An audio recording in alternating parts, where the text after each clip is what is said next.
So for anyone that wants to know how to replace the Audi Q7 license plate light, there's a little switch there, little screw just need to unscrew it out.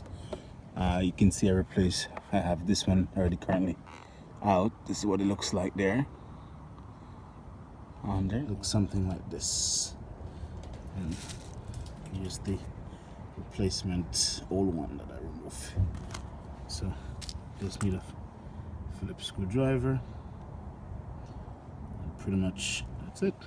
Just need to have it back in. Once it's in, just kind of snap that in. There you go. It's all in right now. Screw need to go a little bit more, but it's a pain in the ass to do when the license plate is there. And that's how you replace the license plate bulb in the Audi Q7. And now it's all replaced. Turn the car on. Beautiful. And yep, that's how you replace your license plate bulb.